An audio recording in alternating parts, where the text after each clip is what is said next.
Já está Bom gravando. dia. Bom dia, Benigna, com você. Bom dia, gente. Eu quero começar agradecendo e parabenizando todos os municípios pelo nosso resultado 2025. Desde 2025 nós não nos encontrávamos, né? Por aqui, só pelos WhatsApps, SMBolts, né? Então, assim, a gente quer parabenizar, essa é a primeira live de 2026, e ela é muito especial, porque não está só Maranhão e Piauí, estamos Maranhão, Piauí, Pernambuco, Paraíba e Alagoas. Olha, então, todos nós, isso é uma grande rede, que a gente, a cada dia, ela cresce e se fortalece em defesa dos direitos de crianças e adolescentes. Então, queremos parabenizar, uma salva de palmas para todos os articuladores, palminhas aí para todos os mobilizadores, que enfrentamos 2025 com alguns desafios, mas conseguimos muitas coisas boas. E aí nós convidamos vocês para irmos para 2026 muito mais animados, muito mais empolgados, né, com muito mais articulações, para que a gente avance cada vez mais, né, nesse processo de construção desse direito à criança e adolescente. E a gente quer agradecer com muito carinho a Júlia Albino, que se disponibilizou a estar aqui com a gente, né, ao Jadson, que vão conversar com a gente sobre o Plano Municipal de Assistência Social. Quem vai estar aí mediando vai ser a Claudeia e o Marcos, que são, né, as pessoas, os especialistas dessa área. E aí, então, após a fala da Júlia, né, do Jadson, a gente vai tê-los também aí conduzindo. E aí, para concluir, como eu adoro música, gente, eu não posso começar alguma coisa sem ter um pedacinho de uma música, e eu convido vocês a gente cantar juntos essa musiquinha que diz assim: vem, vamos embora, que esperar não é saber, quem sabe faz a hora, não espera acontecer. Então é isso, que a gente vai embora, não esperando a hora acontecer, somos nós que precisamos fazer a hora, e só podemos fazer se for assim, todo mundo junto. E que bom reencontrar, essa é a primeira live, vamos ter muitas, juntas e outras de cada estado. Então, tenham uma excelente manhã, que a gente aproveite bastante, faça as perguntas, para que o nosso Plano Municipal de Assistência Social seja o melhor plano já construído até agora nos municípios. Bom dia, obrigada, gente. Eita, gente, quem falou agora com vocês foi a nossa coordenadora regional do Piauí e do Maranhão, aqui representando a Eulália, que é a coordenadora da Paraíba, do Pernambuco, né, e de Alagoas, e também representando a nossa coordenação geral, a Graça Lima, que está em outra atividade, né, paralela nossa, pode ser que elas cheguem a tempo, mas essa é a nossa, a gente tem que falar dela no superlativo, gente, porque o nome é benigna, então ela é essa pessoa boníssima, né, e que a gente ama tanto trabalhar com ela. Então, como ela já falou, essa é a nossa primeira live, né, a gente tem que chegar, gente, com as energias renovadas, com as energias aí potentes, não é, Marcos? Para que a gente possa, né, estar fazendo essa entrega. O ano 2025 foi esse ano, né, poderoso, né, para essa gestão do SUS, porque lá a gente já iniciou, pelo menos a gente pensa que já, né, Marcos, pensar e elaborar, não é, essa questão do nosso plano municipal da assistência social. Nós temos muitas pessoas aqui, articuladores, que talvez não sejam da política pública da assistência social e estão perguntando que plano é esse, quem é responsável para elaborá-lo, o que é que precisa ter nesse plano, né, a quem a gente vai procurar para poder elaborá-lo, se ainda não foi. Então, tudo isso é o que a gente vai falar hoje aqui na nossa live, com participação mais que especial, que quando essa pessoa está na live do Unicef, esses municípios não podem entrar. Vocês vão ver em quantas pessoas vão ficar aqui, só por a gente ter falado que ela vai estar conosco. Então, Marcos, eu passo as palavras para você, agradecendo a presença de toda a equipe da CERT, para que depois você é convidada aí, mais que especial, juntamente com o nosso outro querido consultor, para iniciarmos os trabalhos. Bom dia, gente. Eu sou Maria Claudeia, para quem não conhece, tá? Sou aqui do Piauí. É com você, querido Marcos. Então, Claudeia, obrigado. Você sempre com essa sua energia incrível. Vamos, sem mais delongas, né? Já vamos ouvir, deixa abrir o nosso microfone para a gente receber, né, com muito carinho essa pessoa aqui, sempre tão disponível para a gente, tratando de temáticas também que nos são caras no selo, e que sempre cuidadosa para nos estar nos orientando, nos passando as informações, preocupada com vocês, os municípios, para que vocês compreendam as coisas sempre muito no miudinho, para que vocês consigam fazer as coisas tudo certinho. Júlia, querida, seja muito bem-vinda, receba não só um abraço quentinho de Recife, mas aqui desse nosso Nordeste maravilhoso que te acolhe hoje nessa manhã, para a gente ouvir um pouco sobre essa entrega aqui no Selo Unicef. Bom dia, seja bem-vinda com você. Oi, gente, bom dia. Nossa, obrigada pela acolhida. Eu nem sei se eu sou essa pessoa que vocês estão falando aí, não, gente. Eu estou em dúvida, viu? Mas obrigada pela acolhida, obrigada, Benigna, Maria Claudéia, Marcos, toda a equipe da Acerte, que sempre a gente trabalha muito em parceria, e obrigada a todo mundo que está presente nessa quarta-feira de manhã. A proposta aqui é que realmente a gente tente tirar dúvidas, né? Então, falar de casos específicos, que seja bem produtivo, né? Eu não quero ficar aqui falando sem interação com vocês, então eu vou tentar ser o mais breve possível, passar pela a entrega principal, dar uma repassada também nas entregas do resultado sistêmico 5, falar sobre um estudo de caso, né, que a gente passa por todos aqueles pontos que são critérios da entrega do Plano Municipal de Assistência Social, e aí abrir para a gente discutir, e mais uma vez, né, todo o espaço que eu consigo para a gente conversar e ter contato com vocês, com os municípios que estão no selo, isso é uma construção coletiva, vocês venham para a gente e falem, olha, esse ponto aqui tem um problema, vamos conversar, como a gente já ajustou em outras edições, a gente ajusta nessa também, se for o caso, então, super aberto sempre para fazer o resultado sistêmico 5 e o selo, de forma geral, ser a melhor, né, as melhores entregas para o município também, e para quem depende muito, né, da assistência social, dos serviços públicos, então, é uma construção coletiva, tá, pessoal? Tá realmente aberto e vamos conversar para o que precisar ajustar. Eu vou compartilhar aqui com vocês a minha tela, uma apresentação que eu acredito ser rápida, tá? Mas qualquer coisa também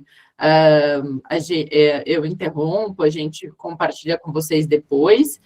Vocês podem me dizer se vocês já enxergam a minha tela, pessoal? Ainda não, Júlia. Não? Ainda Agora não? sim. Ah, tá. Júlia está Agora sim. apresentando. Não está em modo apresentação, né? Ainda não. Agora está em modo apresentação, certo? Estou aguardando. Tá com Agora um sim, pouquinho Júlia. de delay. Legal, agora eu também estou vendo. Ai, que maravilha essa tecnologia, que agora eu consigo ver que vocês estão vendo. Legal. Então, gente, hoje a gente vai falar um pouco sobre o resultado sistêmico 5, passar rapidamente pelas entregas do resultado sistêmico 5, mas focar nessa primeira entrega, que é para o dia 31 de março, e que a gente, né, já tem conversado bastante com os municípios, entendido que cada estado estabeleceu um prazo, mas que até agora não apareceu nenhum caso que o estado ou o município, né, ficaram de entregar o Plano Municipal de Assistência Social depois desse prazo, então acho que estamos todas alinhadas em termos de prazo.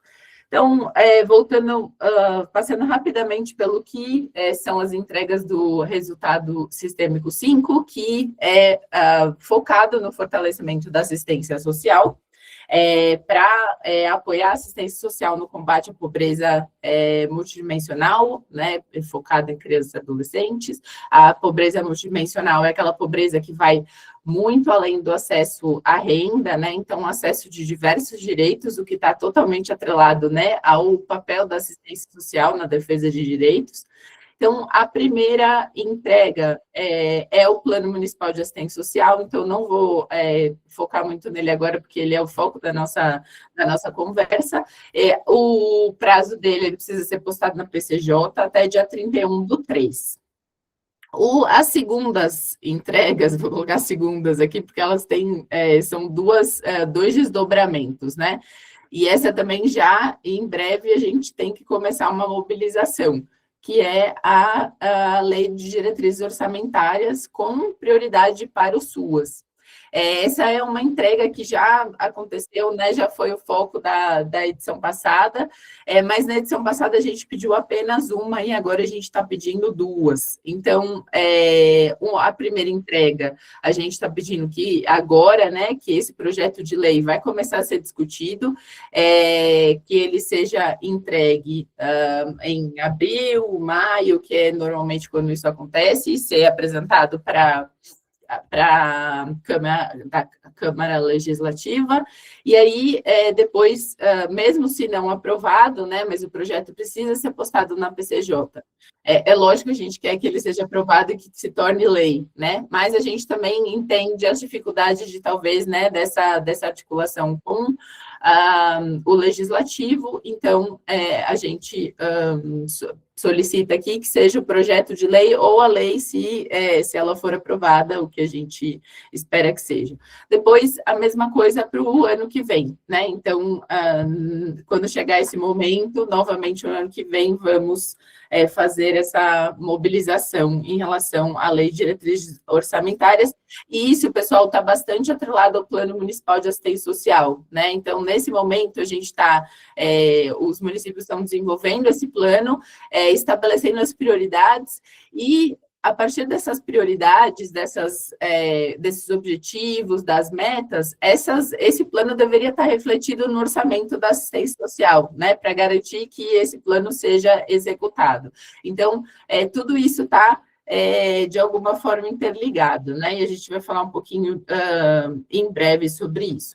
E, por fim, a gente tem uma outra entrega que se desdobra em duas, na verdade, que é a instituição da Comissão Municipal Intersetorial do Programa Bolsa Família. O que a gente espera, né, é que essa instituição ela vire uma normativa no município, que ela seja postada na PCJ. Materiais já estão sendo desenvolvidos nesse sentido, tá bom? Em conjunto com a Secretaria do Ministério de Desenvolvimento, para apoiar os municípios na elaboração, tanto dessa normativa, como nos procedimentos que vão guiar essa comissão intersetorial. E essa entrega está para dezembro de 2026, para 14 de dezembro, e a gente espera, né, que com a criação dessa comissão intersetorial, a intersetorialidade, de forma geral, né, seja fomentada no município. E como é que a gente vai entender se essa intersetorialidade, de fato, está acontecendo a partir da instituição da Comissão Municipal de Intersetorial? Por meio do Censo SUAS. E aí, passando para vocês rapidamente aqui, nesse ano, por exemplo, o Censo SUAS, a questão que tratava sobre essa articulação do CRAS com saúde e educação, era a questão 63. Então, lá o que a gente está pedindo é que haja essa articulação por meio de reuniões periódicas ou estudos de caso. Então, o que a gente vai olhar no Censo SUAS é isso, e é muito importante que vocês preencham o Censo SUAS sempre, claro, mas, né, para 2027, quando a gente for mensurar isso, que a gente consiga entender se os municípios estão fazendo ou não estão fazendo, e esse é um instrumento que a gente vai checar, tá bom? O Censo SUAS. Mas quando a gente chegar nessa, né, uma coisa de cada vez, vamos falar agora do que está para vir ao prazo, e que a gente já sabe que todos os municípios já estão super mobilizados na elaboração desse plano. E aí, um ponto muito importante para deixar até registrado aqui, e que tem uma nota técnica já disponibilizada para vocês, é o seguinte: a gente já Júlia, a gente já tinha feito o Plano Municipal de Assistência Social, já aprovou com o Conselho, foi no final do ano passado, ou foi, né, bem no comecinho desse ano, a gente deixou passar que precisava ter alguma ação de vigilância socioassistencial. O que fazer, né? O que fazer?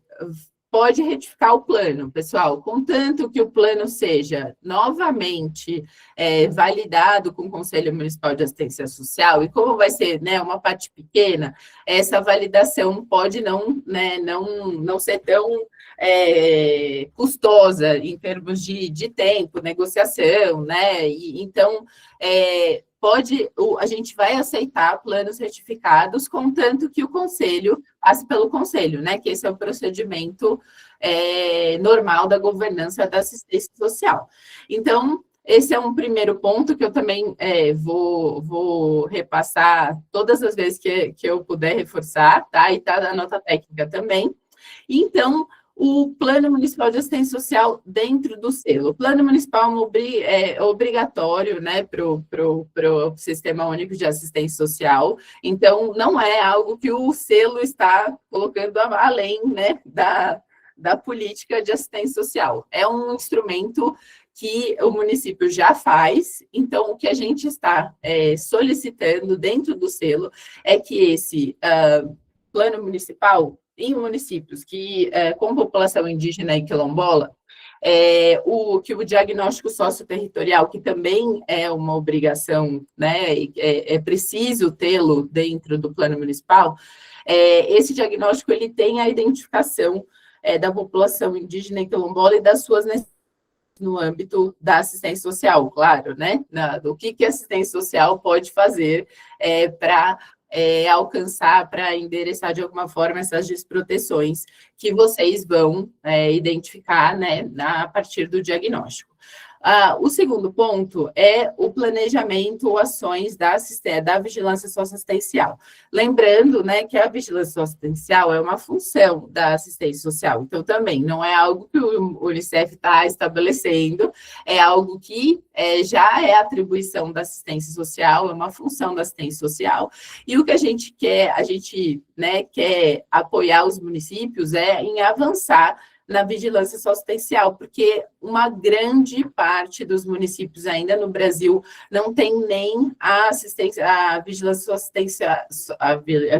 socioassistencial, nem informalmente no município, tem talvez um ponto focal, mas nem isso ainda, né? Então, o que a gente quer é apoiar os municípios a avançar. E, por fim, a preparação e respostas a emergências, que a gente sabe que cada vez estão mais frequentes e intensas. Eu vou passar um pouco, né, pelo panorama das emergências no Brasil e especificamente nas respostas da assistência social que foram reportadas no Censo SUAS.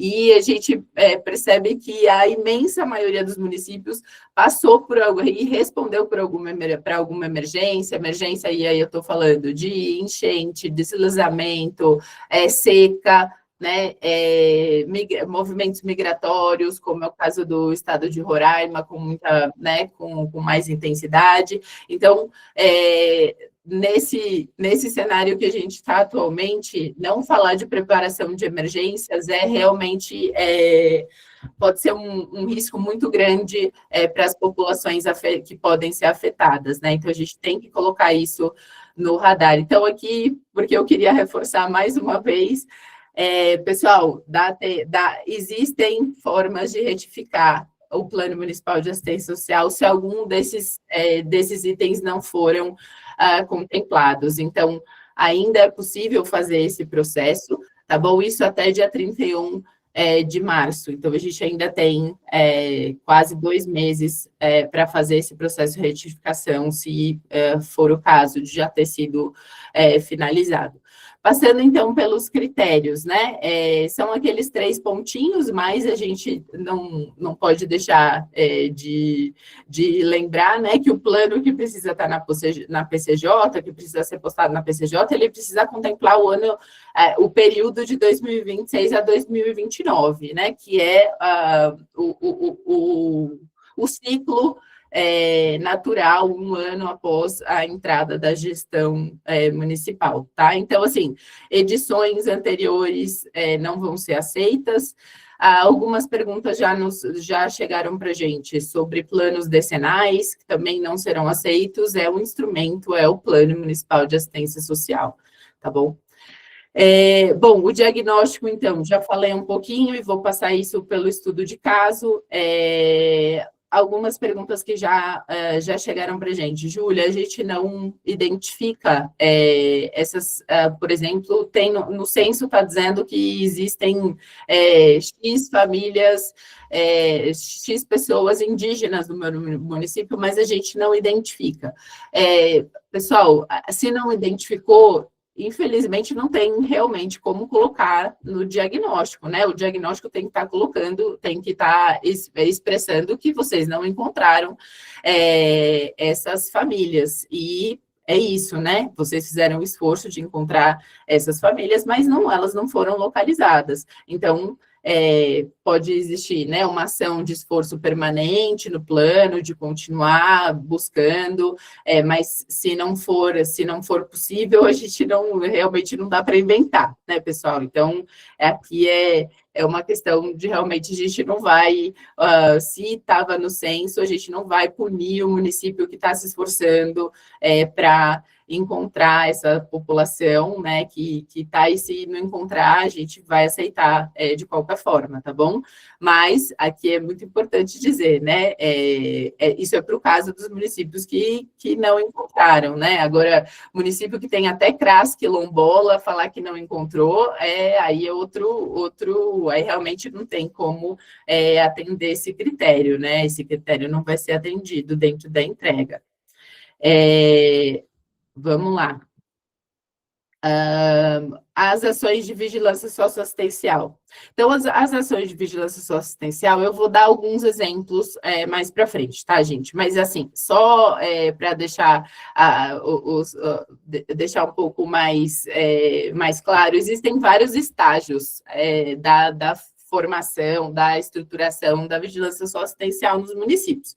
Tem município que ainda está num estágio mais inicial, né? Tem um ponto focal, então, para cada estágio, né, eu tenho um município que já tem a vigilância estruturada formalmente. Então, para cada estágio, existem diferentes ações que são possíveis de serem feitas, né? Então, não é, a gente não tem nada e vai ter um super departamento de vigilância socioassistencial. Não é isso que a gente está pedindo, tá bom? Então, é uma estruturação, um planejamento, identificar qual que é a situação atual e talvez né, como isso pode ser avançado por meio do que está dentro das possibilidades do município. Aí a gente fala o ponto sobre emergências, tudo isso, gente, está bem detalhado na nota técnica que depois eu também posso compartilhar aqui no chat com vocês. O ponto sobre emergências, o que a gente está sugerindo, né, para os municípios? A gente desenvolveu a ferramenta de autoavaliação, que é o Adapta Suas. Essa ferramenta, os municípios entram, preenchem um questionário, e a partir desse questionário, eles avaliam, né, qual que é a situação do município em relação à preparação para respostas a emergências. Lá, ele já sai com um diagnóstico, né? Então, é um diagnóstico que fala, olha, você está nesse estágio e se você fizer tais ações, você pode avançar. Então, esse é um instrumento interessante que pode informar essa elaboração de ações para preparação, tá bom?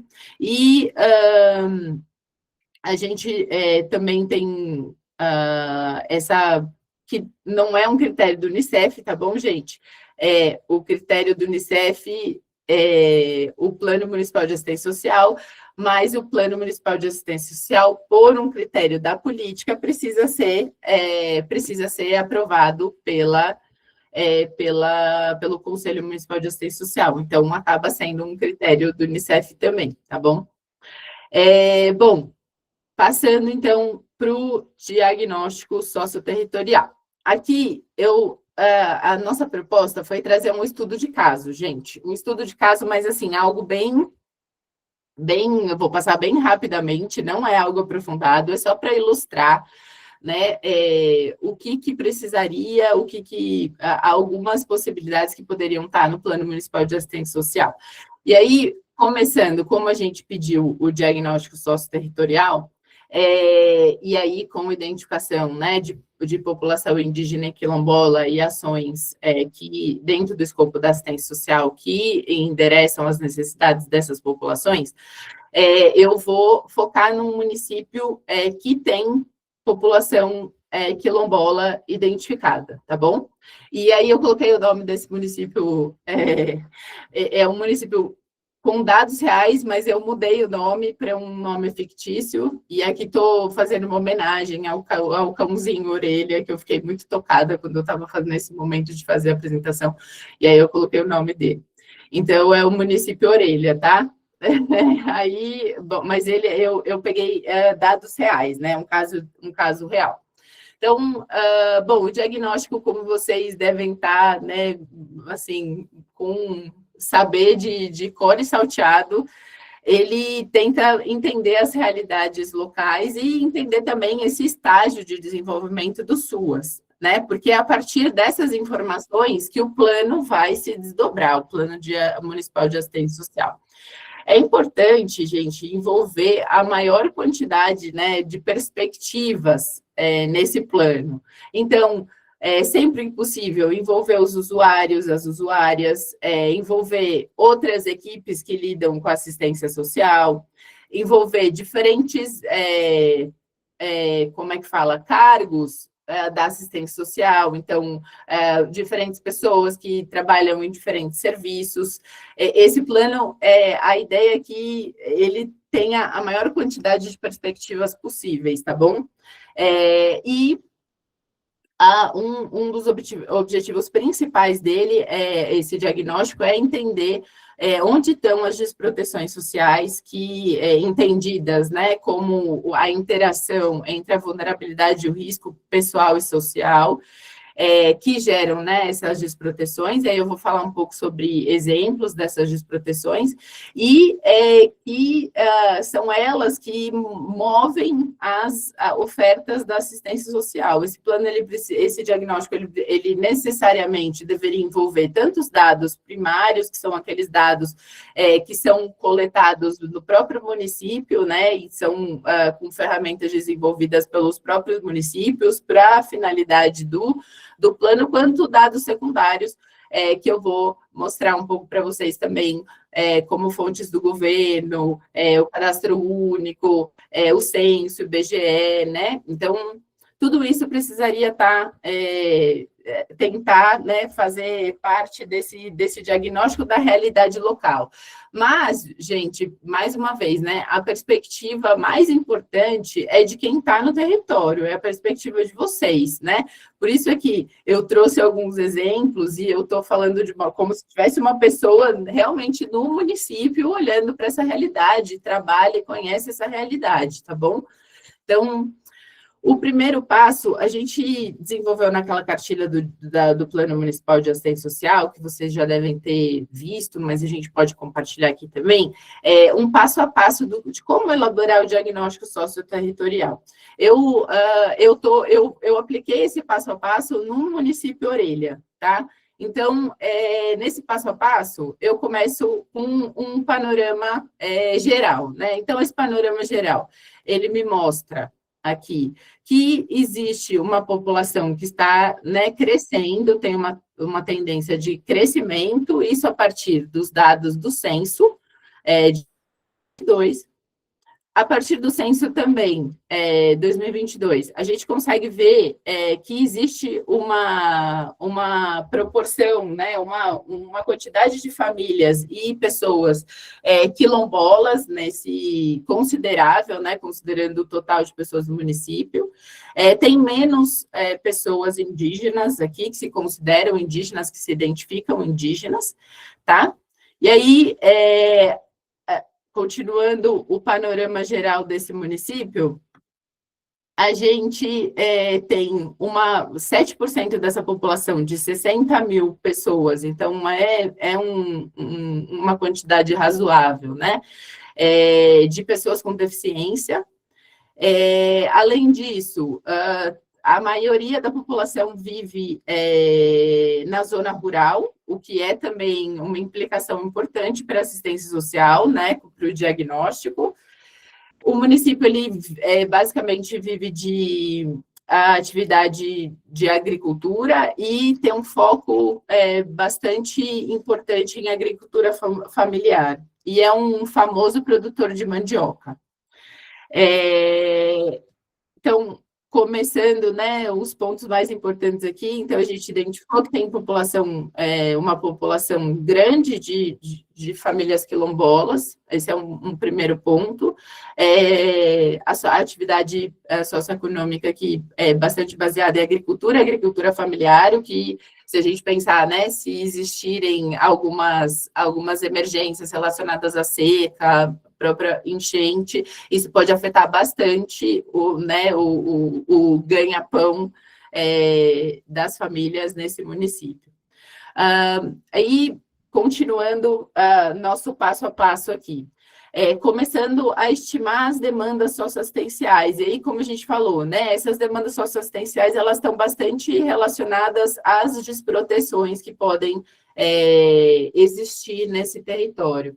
E aí, eu não sei se vocês já conhecem o índice de vulnerabilidade do Cadastro Único, mas a proposta desse índice é realmente tentar identificar algumas desproteções importantes, como o acesso à renda, como a necessidade de cuidados de crianças menores de 6 anos, como habitação. Então, tudo que tem, né, que é perguntado no Cadastro Único foi, de alguma forma, agregado nesse índice de vulnerabilidade do Cadastro Único, e o mais legal é que vocês conseguem identificar essas análises sobre as vulnerabilidades por território de CRAS. Então, eu coloquei aqui o link para isso, para vocês acessarem também, não sei se vocês já conhecem, mas o Unicef está desenvolvendo também um documento, um material para os municípios conseguirem usar melhor essa ferramenta, que ainda não está tão disseminada, mas é uma ferramenta muito rica, né?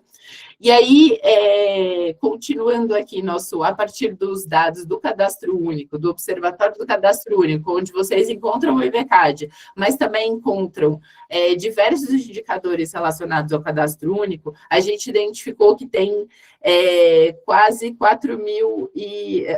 4.500 pessoas, 4.600 pessoas no Cadastro Único, né? Considerando que, então, tem uma certa, não está realmente, né, não tem exatamente as mesmas pessoas, tem mais pessoas no Cadastro Único em 2026, de famílias quilombolas do que tinha no censo. Então, mas como a gente viu que existe uma tendência de crescimento da população, então é muito provavelmente por isso, né? Mas o que nos traz esse dado é que, basicamente, todas as pessoas que se identificam como quilombolas estão dentro do Cadastro Único.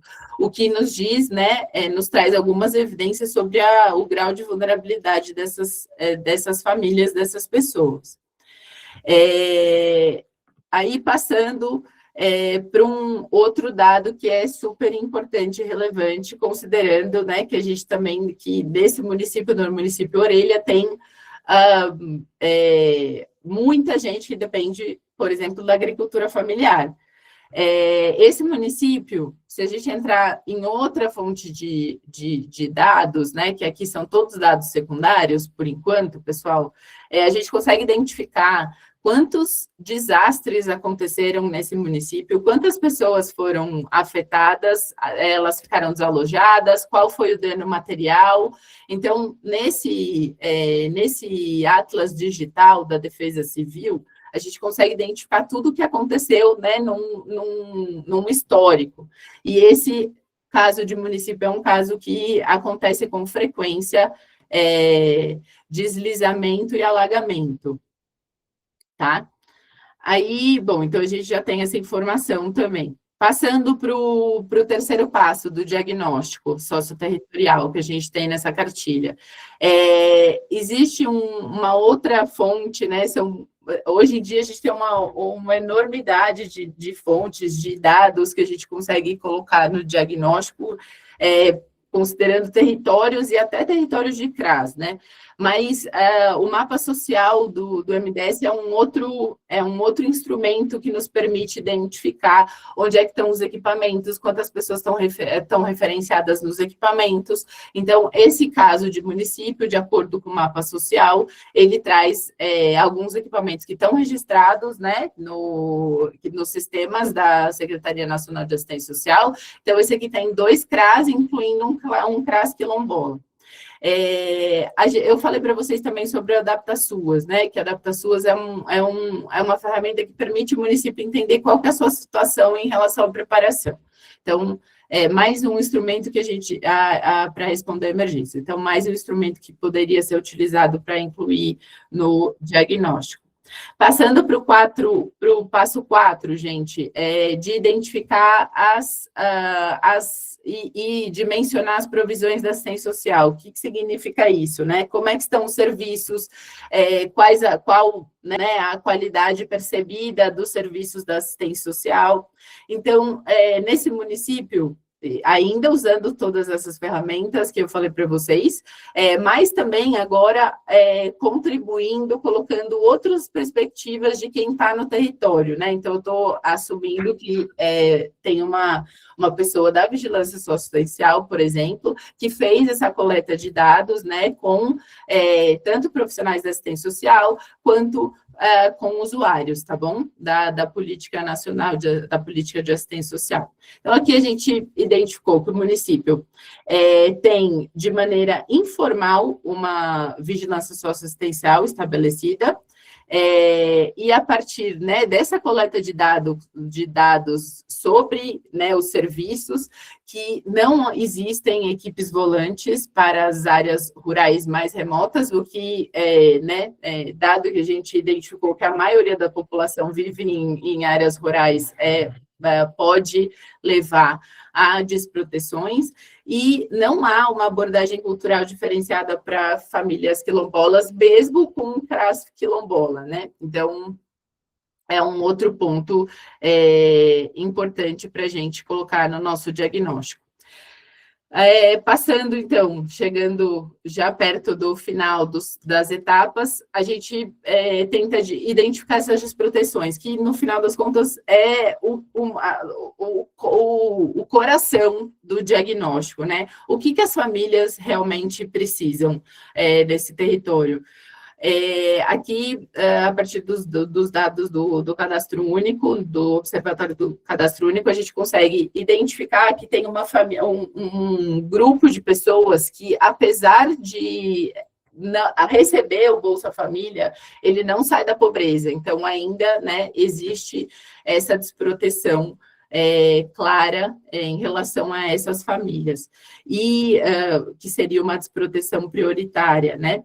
E a partir desse índice de vulnerabilidade do Cadastro Único, que consegue ir lá no território de CRAS, o que se identificou é que existe uma dificuldade de acessar trabalho e qualificação para o trabalho, né? E a dificuldade ou falta de políticas de cuidado também foi um ponto identificado, né? E aí a gente consegue ver isso a partir tanto, né, de conversas com e grupos de discussão no território, né, que confirmam isso, a partir dos nossos dados do Cadastro Único também. Passando, então, né, para ainda, esse passo 6 ainda fala um pouco sobre a qualidade dos serviços, do que está sendo ofertado, mas também vai além, né? Então, por que existe talvez o serviço? Por que não tem equipe volante, por exemplo, né? A gente sabe que as dificuldades estruturais são muito grandes, né? Não é apenas não tem e tem que ter. Não, existe todo um contexto no município que precisa ser analisado para identificar o que é possível ou não. Então, a partir, né, dessas essas reuniões, grupos focais, é importante ter perspectiva de todo mundo. Algumas perguntas podem ser feitas, né, dentro desses grupos, e aqui, considerando que existe um grupo bastante considerável de famílias quilombolas nesse município, e de suma importância envolvê-los nesse ponto de análise, né, da qualidade, avaliar a qualidade, o que está faltando, o que não está faltando. Então, envolvê-los na construção, primeiro do diagnóstico, né, e depois, se possível, ao longo, né, do plano de forma geral. Então, aí as perguntas que podem ser, coloquei algumas perguntas aqui, depois vocês podem ter acesso, né? Quais, por exemplo, que fatores que impedem que os serviços que são ofertados atinjam, né, os resultados esperados, quais as dificuldades, o que é a capacidade, né, operacional, e aí recursos humanos, quais são as dificuldades do município, e tudo isso, pessoal, precisa estar no diagnóstico para informar, né, para listar o que vem depois do plano, que são as ações, o que o município precisa investir. E aí, o passo final do diagnóstico consolida, né, tudo isso que a gente passou. Então, consolida as prioridades e as recomendações para as próximas etapas do plano, que envolve desenvolver objetivo, metas, tudo aquilo que vocês já sabem muito melhor que eu. Então, aqui, né, no nosso caso do município Orelha, ficou viabilizar atendimento, acompanhamento culturalmente adequado às famílias quilombolas, ampliar o acesso a benefícios de transferência de renda, estruturar a vigilância socioassistencial, fortalecer a articulação intersetorial, estabelecer protocolos de atuação em emergências, incluindo todas as etapas, né, pré, durante e pós uma emergência, considerando que é um município que, com frequência, tem deslizamentos e enchentes. Passando, então, para o segundo critério, e aí isso é um quadro, pessoal, que a gente elaborou para trazer para vocês algumas ideias de ação em relação à vigilância socioassistencial, ações, né? Então, assim, como eu tinha dito, né, o estágio do SUAS nos municípios, ele é completamente diferente um do outro. O estágio que a gente colocou aqui, ele é o mesmo utilizado no censo SUAS, naquela pergunta sobre vigilância, não sei se vocês já chegaram a responder, sobre vigilância socioassistencial. Essa pergunta é feita no questionário da gestão, tá? Então, o estágio 1 é uma vigilância que não está implementada, e as características gerais, inexistência de equipe ou responsável definido, ausência de coleta sistemática de dados, falta de diagnósticos de forma recorrente, baixa ou nenhuma integração com outras políticas, e podem ter, né, outros elementos aqui. Aí, o estágio 2 já é uma vigilância implementada de forma informal, e aí existem, né, algumas coletas de dados, mas sem padronização, coletas de dados, mas sem padronização, equipe que atua na vigilância, mas não tem uma atribuição formalizada, o que acontece muito, né, a gente já passou por vários municípios que parece ser o caso. Algum uso de sistemas e bases de dados, né, como esses que eu mostrei para vocês, mas sem muita estruturação. Então, essa é uma vigilância implementada de forma informal. E, por fim, tem o estágio 3, que é uma vigilância implementada formalmente, que é onde o horizonte deveria estar, né? Então, os municípios tentarem chegar nesse estágio. No entanto, a gente entende todas as limitações, né, pessoal? Eu falei para você, eu falei aqui já algumas vezes as limitações estruturais do próprio Sistema Único de Assistência Social. Então, o que a gente está pedindo aqui são ações, né, ou objetivos que estejam dentro dessa realidade de estágios, mas que avancem de alguma forma a situação da vigilância. Então, tem algumas ações possíveis aqui, vou falar só um exemplo, tá bom? Mas isso depois também vocês podem ter acesso a esse quadro. Então, nesse caso do estágio 1, que é a vigilância não implementada, não tem equipe, nem um responsável definido, então, uma possível ação era identificar esse responsável definido ou uma equipe mínima que pudesse começar a entender o que é a função da vigilância socioassistencial. E, para isso, né, já existem diversos materiais que a gente pode compartilhar com vocês também, que já dão algumas dicas de como fazer. E aí, para cada estágio aqui, vocês podem depois acessar esse material. Voltando no estudo de caso, né, sobre a vigilância. O município, Orelha, ele está no estágio 2, é uma vigilância implementada de forma informal. Da onde eu tirei isso? A informação é do Censo SUAS. Então, no Censo SUAS, o município informou que a vigilância está estruturada de forma informal, né? Então, nesse caso, o município poderia avançar, né, com uma formalização de atribuição da equipe, né, com fluxos mínimos em relação à vigilância, o que começa a caminhar para uma estruturação da vigilância, tá? E aí, no último ponto, que é em relação à preparação e resposta a emergências, da mesma forma como o estágio, né, de preparação, que o estágio da formação da vigilância socioassistencial pode variar entre os municípios, a preparação para resposta a emergências também costuma variar bastante, né? O que a gente sugere para vocês fazerem essa análise de como colocar no plano municipal de assistência social as ações de preparação. Primeiro, identificar, né? Esse município tem já, nos últimos 5 anos, aí desconsidera a pandemia, porque todos os municípios responderam à pandemia, né? Então, eu imagino, eu espero, mas todos os municípios, em teoria, né, teriam respondido a essa pandemia, essa emergência da pandemia. Mas, tirando a pandemia, nos últimos 5 anos, como foi essa resposta da assistência social a emergências? Todos os anos acontecem emergências? Basicamente, mais de uma vez por ano? Se é esse o caso, é um município que precisa estar muito preparado, né? Considerando um município que não respondeu, a gente não pode entender, né, que esses dois cenários são iguais, né? Então, o que a gente trouxe aqui a partir de um cenário que o município responde a muitas emergências, e como que está a sua preparação, que é possível ver por meio dessa ferramenta do Adapta SUAS, você entende, né, quais são as ações que vocês poderiam implementar para avançar na preparação.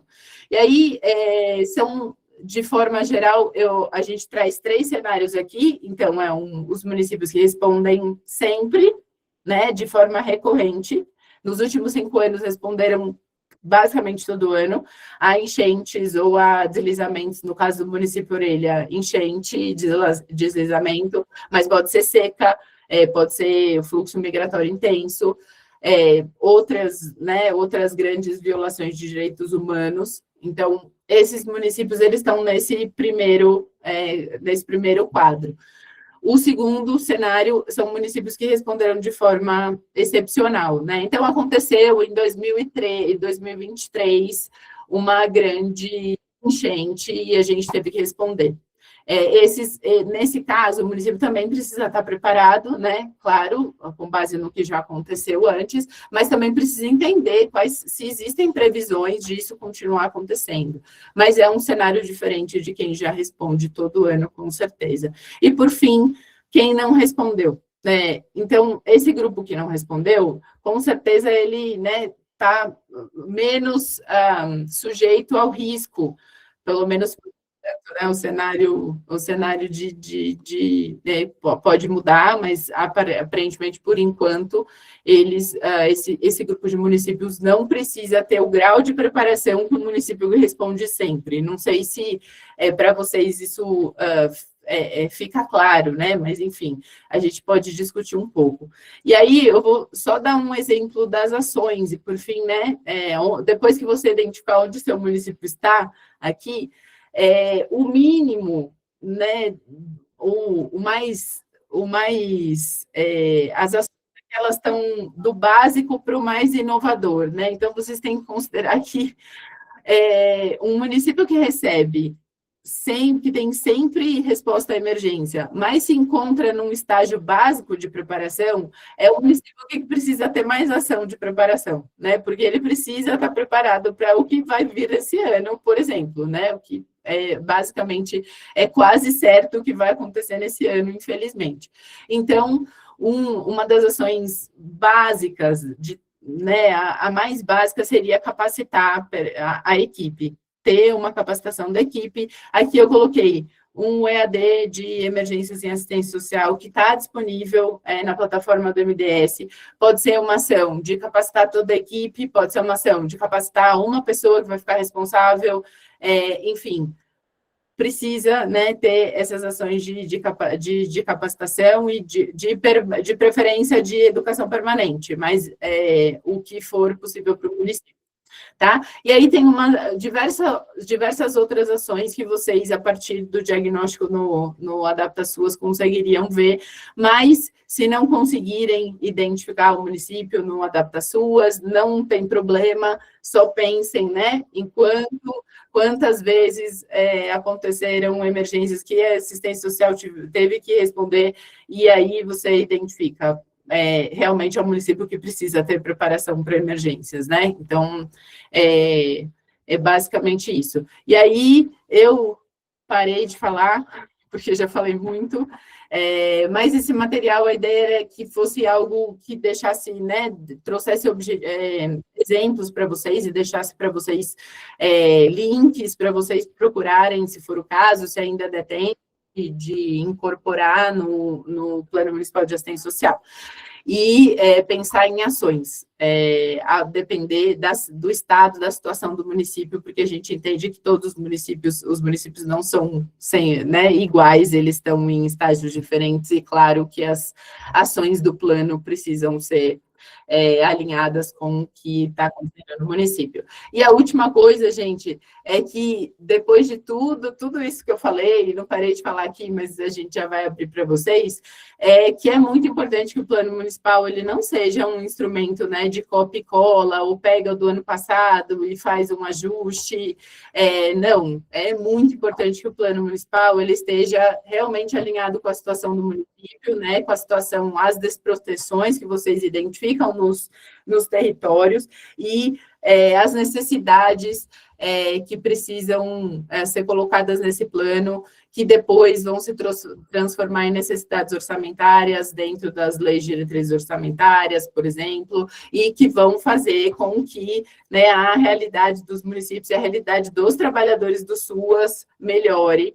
Então, né, ter equipes, então, tudo isso é muito importante de ser feito, pessoal. O plano municipal não é um instrumento para ficar lá de lado, ele é um instrumento que precisa guiar as gestões municipais, senão a gente vai continuar nessas situações do SUAS, que em muitos municípios tem cada vez menos profissionais, tendo que lidar com uma enorme quantidade de demandas.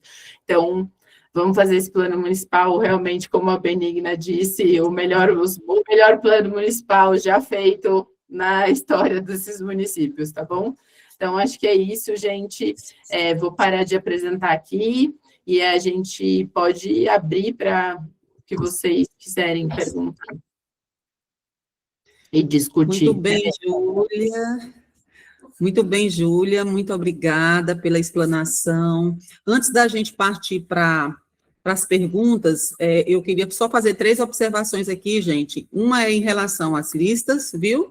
Que algumas pessoas colocaram que essas listas não estavam abrindo, então essas listas estão normais. Pode ser a conexão também, né, do local que vocês estejam, mas elas estão ok. Outra coisa algumas pessoas informaram que alguns participantes queriam entrar, mas não conseguiram entrar na live, mas essa live vai ficar gravada, como todas as demais. Então, teve algum problema de conexão, ou a sala estava cheia, não conseguiu entrar, essa gravação será repassada nos grupos, tá bom? Então, vai ficar tudo tranquilo. Em relação aos slides, antes que vocês perguntem aqui no chat, a gente vai ter acesso aos slides da Júlia Albino? Sim. Sempre a Júlia, ao terminar as lives, ela repassa para a gente esses slides e a gente repassa para vocês, tá bom?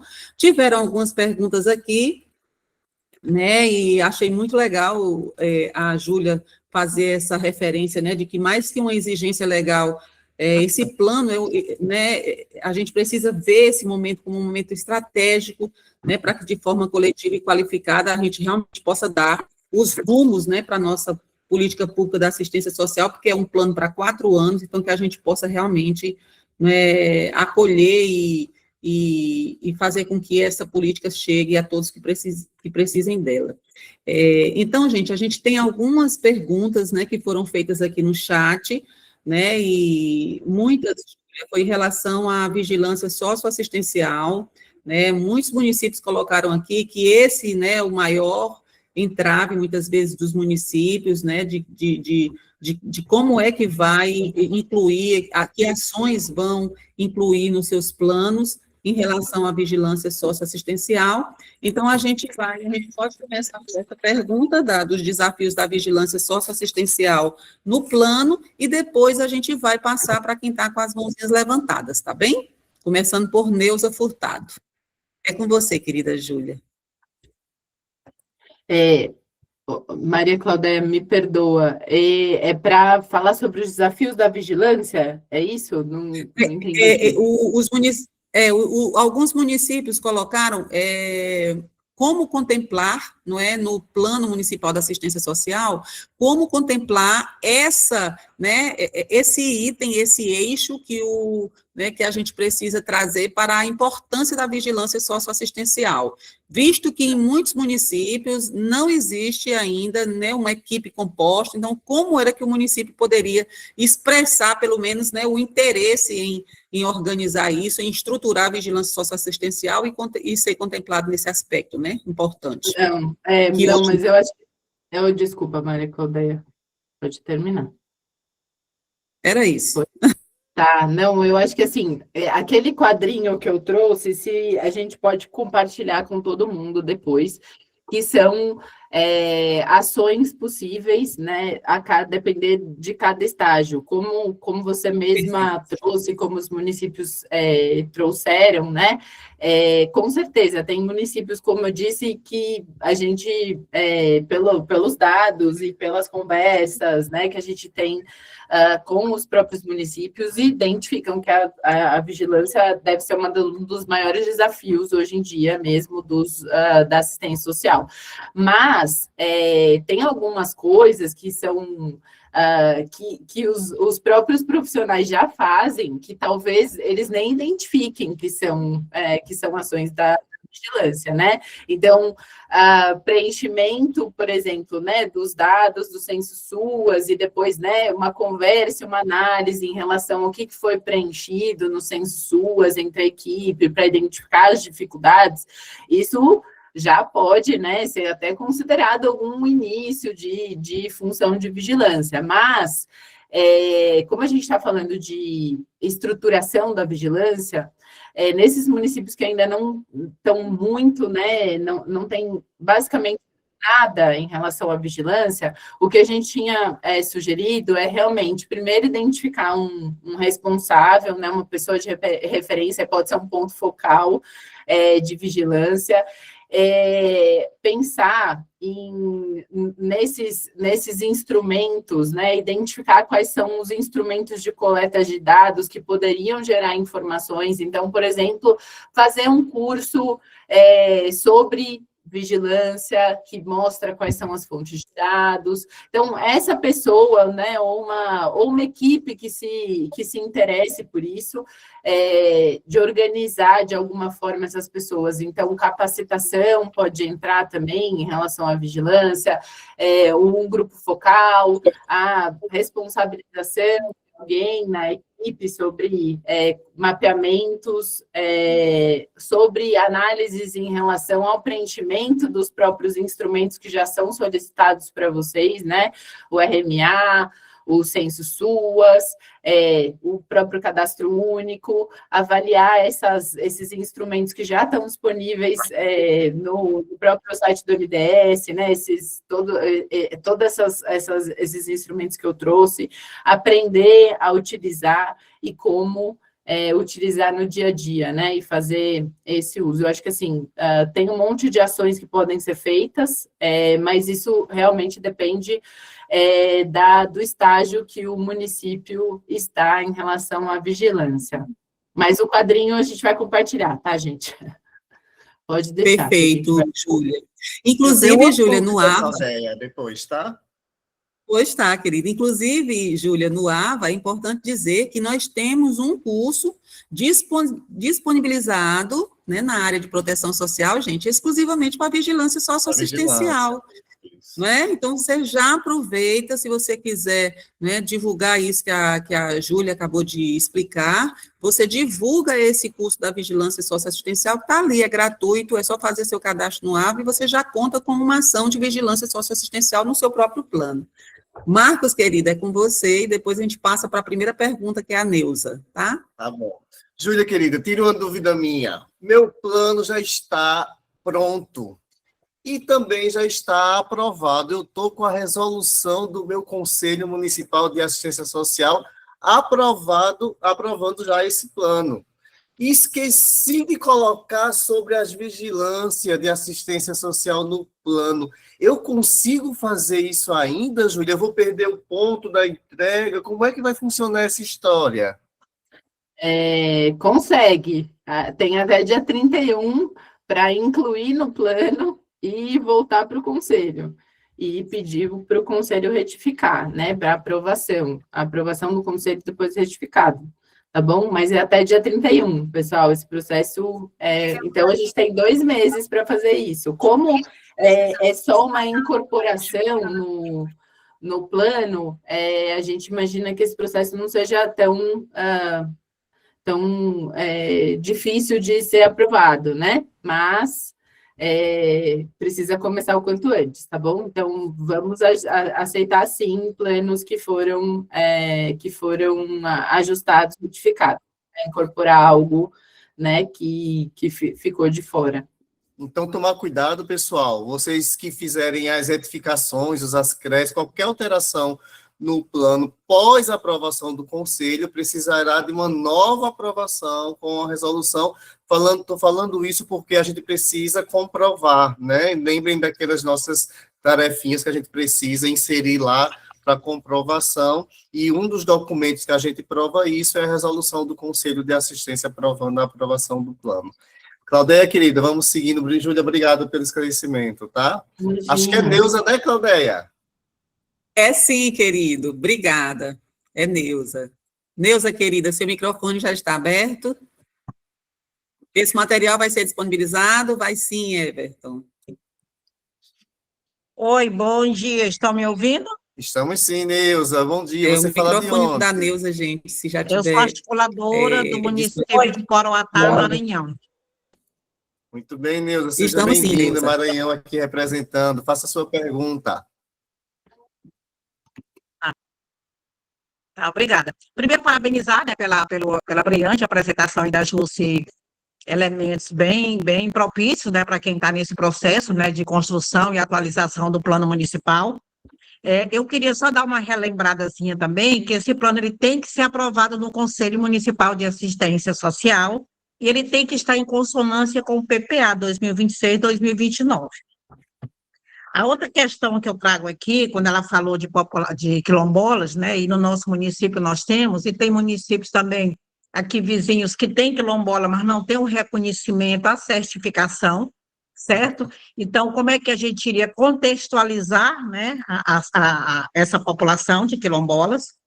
A outra questão que eu trago também para ajudar os municípios aqui no RI, que é o relatório de informações, tem muitos indicadores e dados que podem contribuir nesse processo, né, de atualização, construção do plano.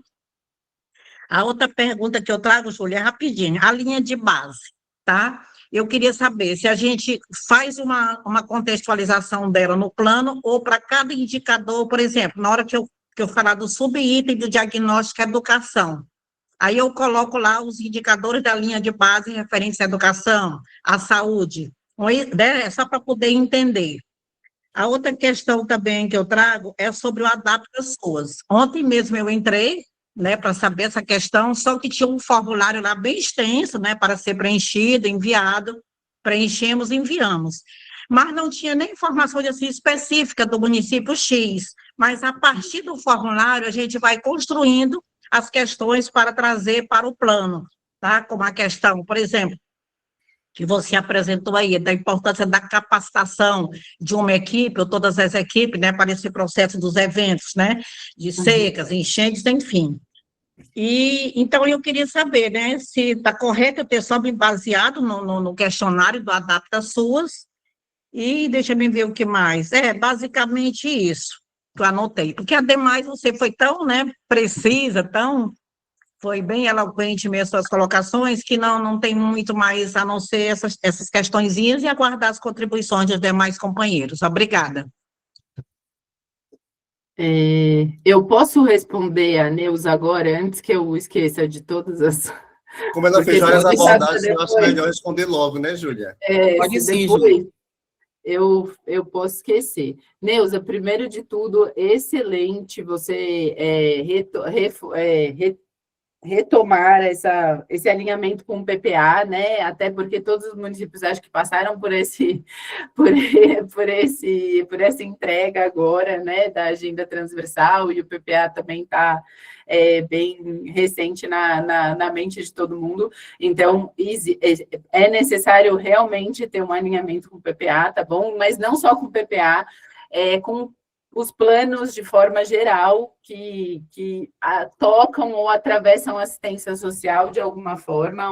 Por exemplo, vou trazer aqui, é o plano de contingência do município, que normalmente é liderado pela Defesa Civil, se ela existe no município, se ela está, né, estabelecida, mas esse plano de contingência, que é um plano, né, que analisa os riscos de ameaças como enchentes, como secas no município, ele também precisa estar em alinhamento com o Plano Municipal de Assistência Social. Então, assim, né, é um trabalhinho entender todos os planos, mas eles precisam estar alinhados, em especial o PPA, que é o plano master, né, o mais importante da gestão pública.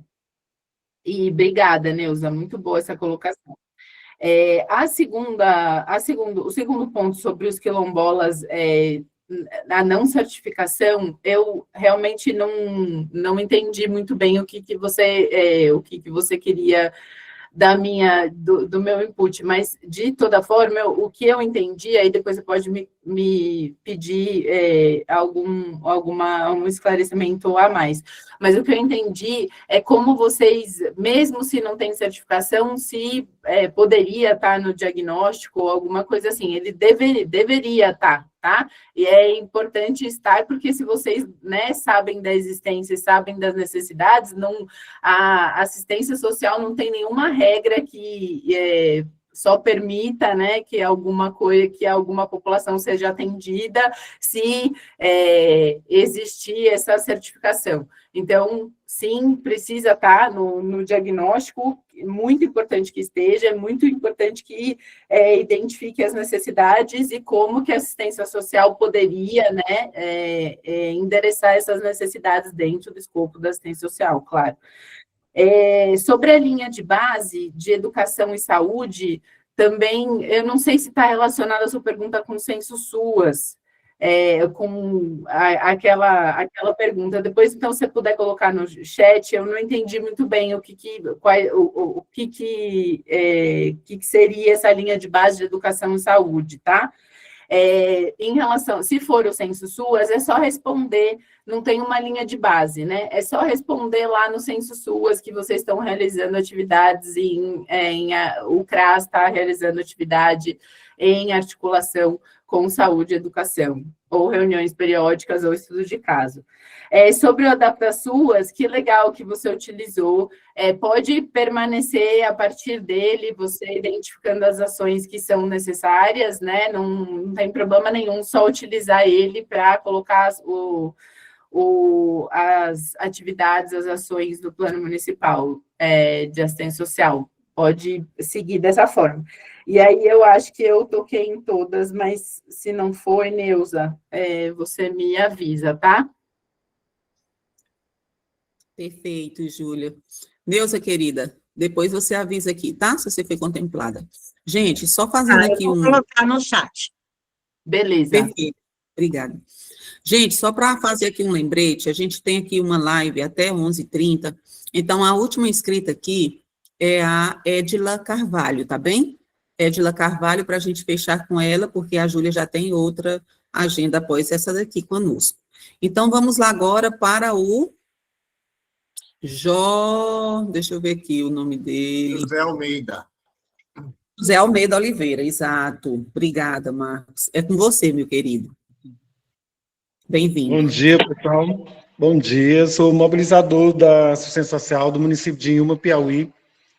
E, assim, as minhas perguntas já foi contemplada dos colegas anteriores, então eu quero só parabenizar pela clareza, né, na explicação, nas dúvidas que a gente, acho que tanto eu como outros que estão aqui na live, tirou as dúvidas sobre o Plano Municipal da Assistência Social, né, e é isso, eu fui contemplado na pergunta dos colegas, então eu quero só parabenizar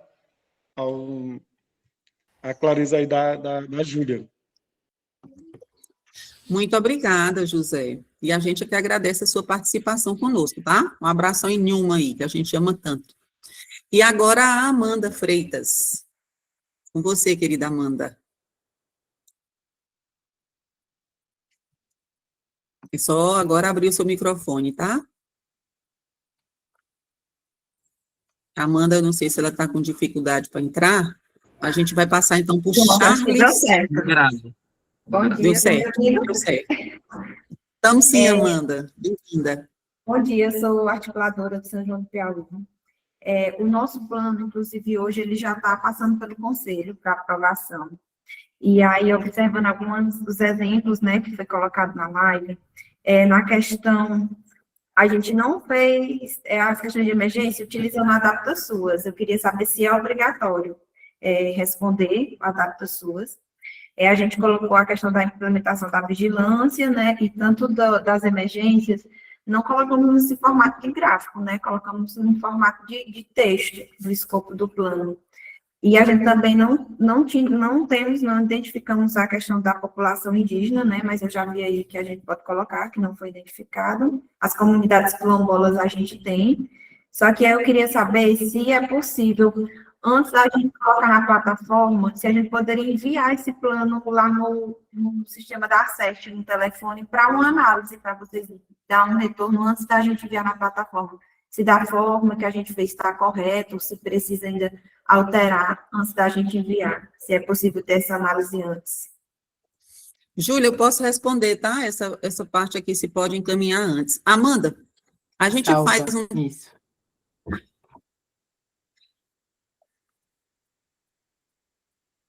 trabalho.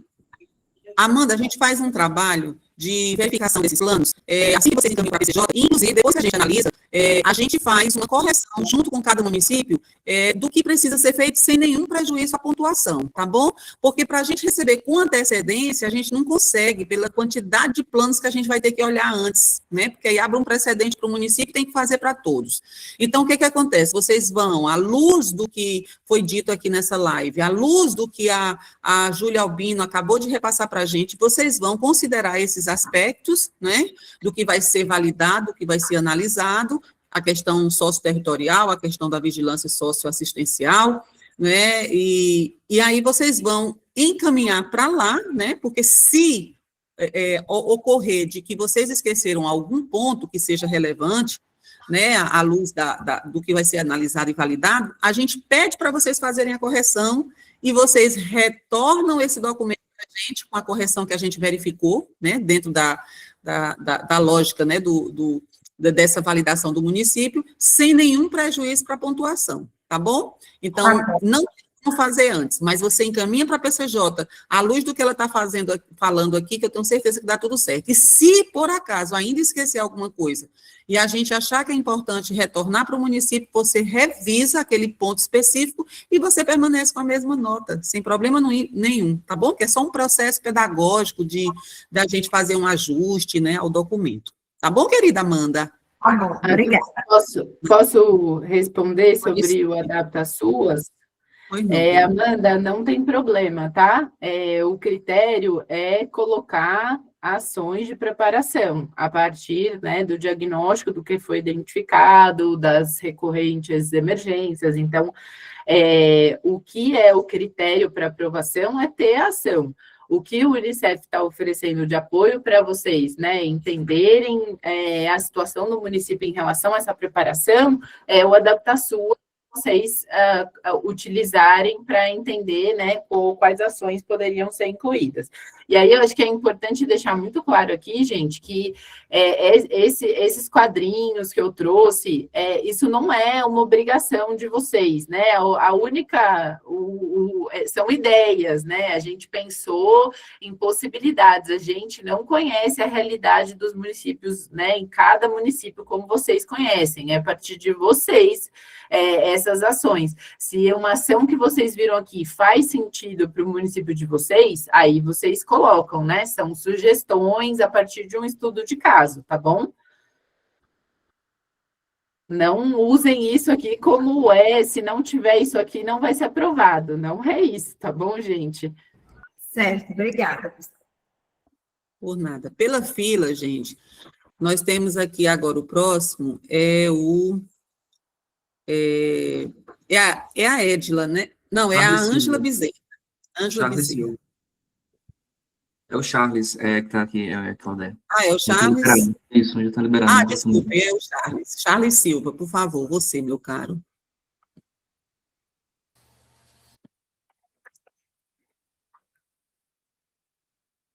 Se você puder abrir o microfone, Charles, que a gente não consegue te ouvir, tá bom?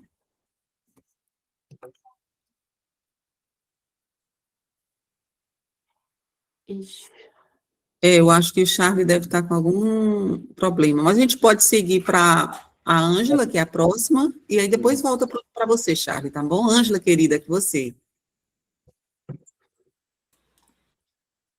Só um segundinho, tá? Que eu vou liberar aqui a Ângela. Tá bom. Certo, Rafa. Vai lá, Ângela, tá liberado o teu microfone. Ângela Bezerra, bom dia, você nos escuta? O teu microfone está fechado ainda, querida Ângela. Pronto. Agora, você fala de onde, Ângela? Seja bem-vinda. Eu falo de Picos, mas eu assessoro outros municípios, né? E aí hoje eu estou participando porque como eu já participei também da capacitação a nível de estado, eu achei viável participar para que a gente possa agregar alguns pontos. A questão da emergência mesmo, Júlia, foi algo que não foi datado, não foi discutido nas nossas capacitações. O que é que foi visto? Para que a gente não tenha um ponto só sobre a emergência, a gente já coloque, certo, na questão das desproteções e também nas questões das ações, para que não abra só um ponto sobre essa emergência. O outro ponto de vigilância é que a nossa realidade, advinda da condição de insuficiência de recursos repassada aos municípios, nós não temos vigilância socioassistencial formada com equipe, mas nós temos ações e já fazemos ações que são incluídas.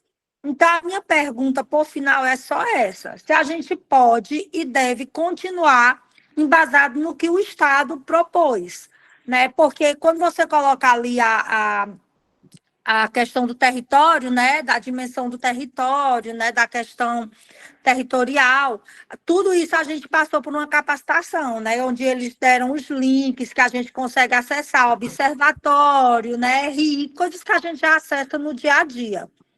né? Então, assim, qual é o meu olhar? O meu olhar é que a gente consiga continuar com essa capacitação do Estado, consiga fazer os planos sobre essa capacitação do Estado, de uma forma que também agregue o que foi colocado hoje na reunião, porque seria impossível a gente datar 2 planos diferentes, com um entorno diferente. Ângela, super obrigado. Inclusive, Picos é um caso de boa prática já, né? De emergências. Ângela, a gente, assim, para deixar claro, a gente não. A estrutura do Plano Municipal de Assistência Social é a mesma. O Estado, né? O que o Estado está falando, ele está utilizando a mesma estrutura que o MDS está usando, que a gente está usando. A forma como vocês abordam a questão de emergência não tem problema. De fato, pode ser encaixado como desproteção. Agora, a ação da preparação para emergências precisa estar. A forma como você quiser abordar, não tem problema nenhum. É a forma, como eu disse, vocês sabem a realidade do território de vocês. Agora, se não existir nenhuma ação de preparação, aí a gente não consegue, né, considerar dentro do selo. Mas, como você está dizendo, já tem, né? Então, legal, é isso aí. Sim, e não só em Picos, Júlia, eu faço consultoria e assessoria para mais 5 municípios, só que de pequeno porte 1.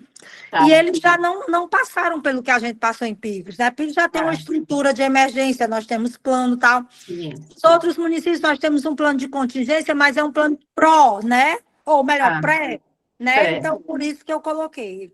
Legal. Não, mas é isso aí, Ângela. A forma como aborda segue a capacitação do Estado, tá? A forma como aborda não é o importante é ter a ação de preparação, tá? Aí a segunda questão sobre vigilância, sim. O que vocês já fazem no município é considerado vigilância, só que precisa estar no plano, né? Então, o plano você já faz tal, eu preciso melhorar tal coisa, mas dado a estrutura que vocês têm nos municípios, que a gente super entende que são estruturas diferentes, então é isso. Mas obrigada, viu, pela contribuição. Eu que lhe agradeço, muito obrigada. Obrigada, Ângela, querida, aí na minha cidade. Bom, então, gente, a gente está já finalizando com a Edila, não é? Porque 11h30 a gente encerra a nossa live, querendo dizer para todos que aqueles que não conseguirem tirarem suas dúvidas, gente, coloca aqui no chat, tá bom? Coloca no chat, porque a Júlia vai precisar sair para outro compromisso 11h30, tá bom? Edila, querida. Ou também, Claudete, nos procurem no canal Acerte, né? A gente está segue à disposição. Caso a gente não tenha respostas, vai buscar a Júlia. Júlia, mulher, socorre a gente aqui.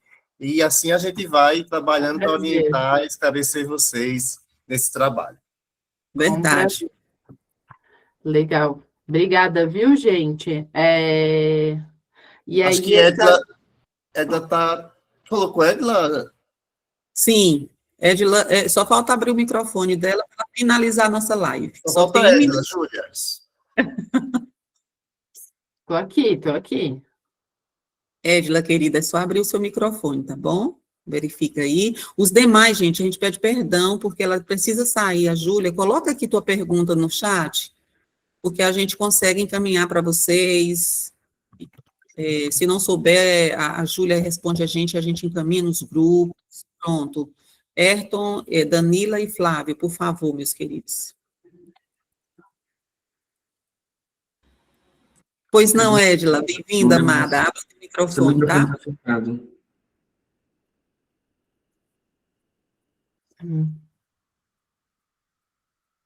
Edila, procura aí no seu dispositivo o símbolozinho do microfone para você dar um clique para poder liberar o seu microfone. Exato. É a primeira bolinha aí embaixo do coração. Tem uma bolinha, um círculozinho embaixo do teu coração aí. Aí você clica nessa bolinha, ela abre automaticamente, tá bom? Clicou no coração, agora clica embaixo, tá bom? Onde tem o microfone. Eu acho que pode ser que ela esteja com problema de... Você quer colocar a pergunta no chat, querida Edila? E aí, enquanto a gente vai finalizando, pronto. Ela vai colocar no chat. E agora, querida Júlia, passamos 1 minuto.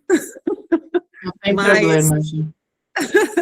Mas deixando aqui os nossos... Pois não, Júlia. Não, desculpa, eu só ia aproveitar esse momento, Maria Claudeia, para responder uma outra pergunta que eu acho que é muito importante e a gente não tocou, mas está que está na nossa nota técnica, gente, a Lucélia perguntando se tem que anexar o plano, postar apenas o plano ou tem que inserir também a resolução do conselho aprovando o plano.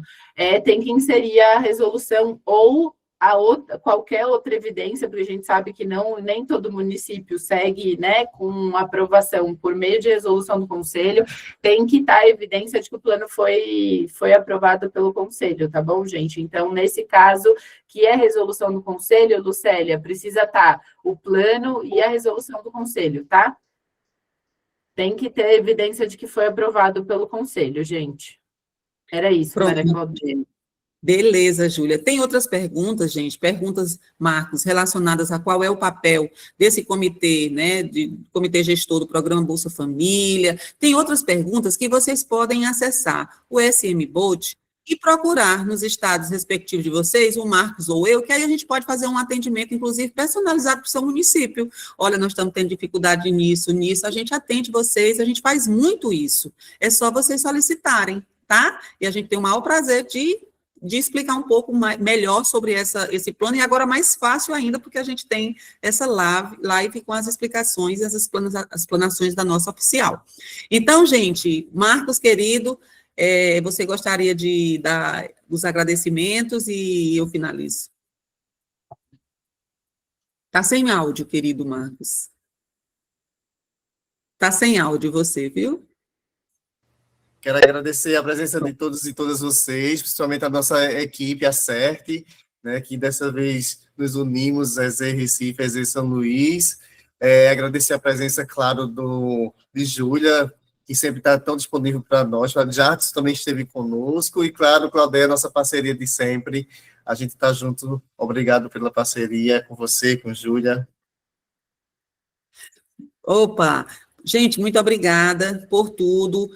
Obrigada pela presença, em nome da CERT, da nossa querida Graça Lima, da nossa queridas coordenadoras regionais, Eulália, Benigna, toda a equipe da CERT que esteve aqui presente com a gente, Carla, Rafael, Karina, ai meu Deus, tantos outros, Leonardo, Bianca, Piauí, Maranhão, Pernambuco, Alagoas, para que eu não esqueça ninguém.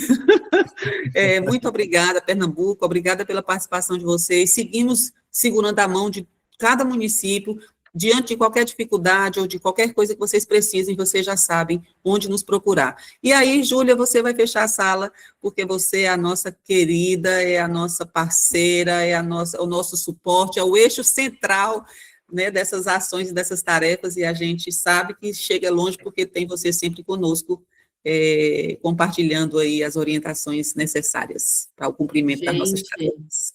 Eu não mereço tudo isso, não, porque vocês que fazem o seu acontecer, não mereço isso tudo, não. Tudo que Maria Claudeia falou é para todos vocês que estão aqui presentes, e a CERT em especial, que faz tudo isso acontecer. Então, gente, super obrigada, foi, como sempre, muito legal, eu sempre aprendo muito com vocês, e é sempre um prazer estar aqui com vocês, viu? Estamos à disposição. Obrigada, gente. Pessoal, obrigado mais uma vez, a gente se encontra lá no canal da CERT e em outros encontros nossos síncronos. Até a próxima. Bom almoço a todos e todas. Obrigada, gente.